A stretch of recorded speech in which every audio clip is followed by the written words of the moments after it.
When life gets heavy, I just feel the need to be really creative.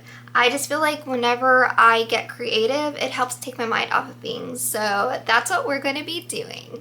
I went to Hobby Lobby and I actually picked up all the items that I needed for this project. So let me show you guys what I got. For starters, I purchased moss. This is actually a bigger bag. I wasn't really sure how much I needed, so I ended up buying 3.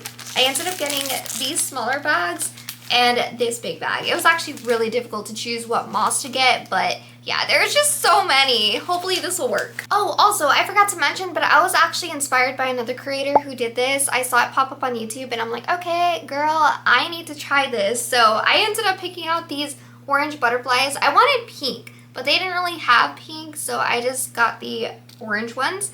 And then I was so lucky because these were the last 2 mushrooms. I wasn't really sure how many to get, so I just bought both. Definitely fine. I also ended up picking out this garland. I think that's how you call it. I don't know what to use this for just yet or how this is going to go in the mirror. I don't even know if I'm going to use it, but we'll find out. Let's get started. So the first thing I did was clean my mirror. I use a glass cleaner. However, I don't know why I decided to clean the mirror because later on there's going to be a massive explosion of hot glue and moss. And it's gonna get dirty anyways, and then I'm basically gonna have to clean it again, so I don't know why I did this. Now we enter the moss marathon phase. This part takes a lot of time, especially when you're dealing with a massive arch mirror like this one. And let's talk about the reality of working with moss.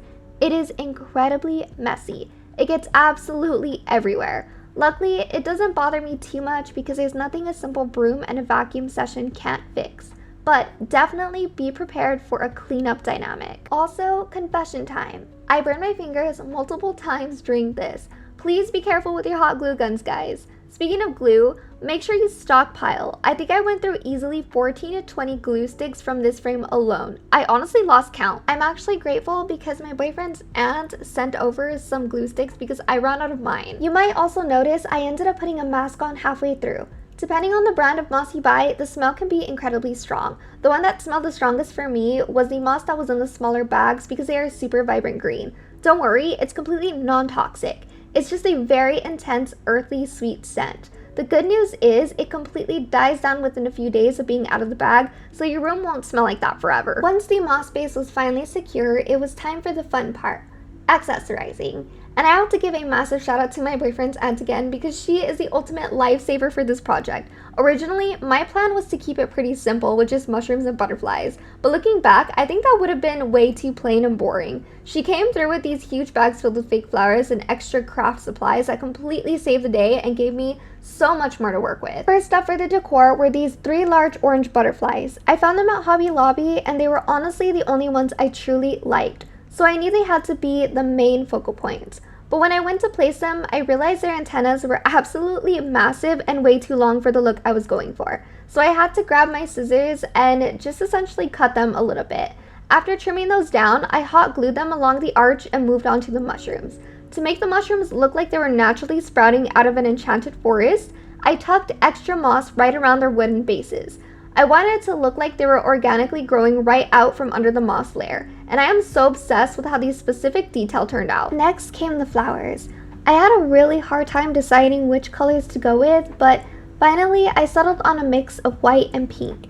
It adds the perfect contrast and really makes the entire mirror pop against the green. I used my scissors to snip the fake flowers off their stems and started hot gluing them directly into the moss. To keep things interesting and a little different, I decided to group some elements together instead of just scattering single pieces everywhere. I paired 2 mushrooms side by side in a few spots, and did the exact same thing with the pink flowers, gluing them right next to each other in a little twin clusters. It gives it so much more natural, whimsical look. I do have to admit, I think this was my overall favorite part of the project, which was just accessorizing as compared to doing the whole moss. And finally, the absolute MVP of this project, the vines. I love how these look so much. I'm not going to lie, at first I completely froze up.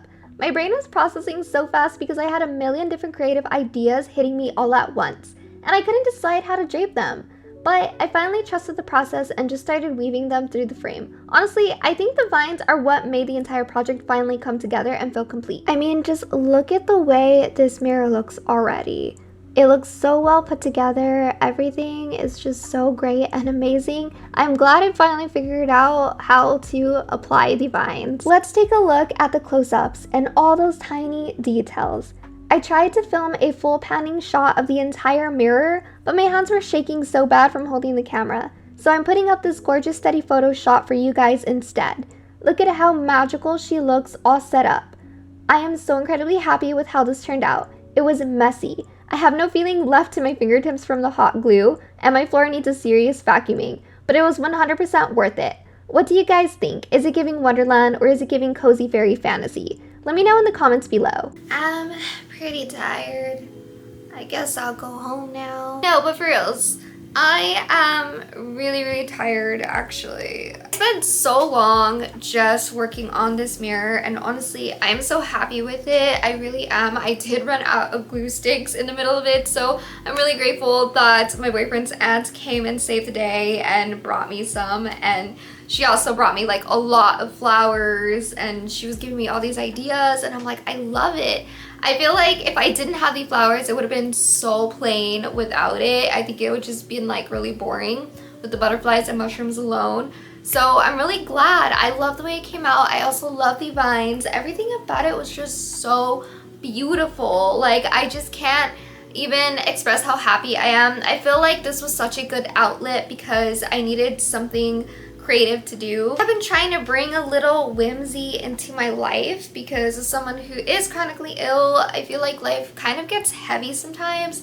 So just me being creative was just something that I absolutely had fun with and loved it. It actually just made me stop thinking about all the things that were bothering me, and yeah, I had so much fun. If you enjoyed this video, don't forget to give it a thumbs up and also hit that subscribe button if you're not subscribed already, and also let me know down in the comments if this is something that you would want to try on your mirror yourself.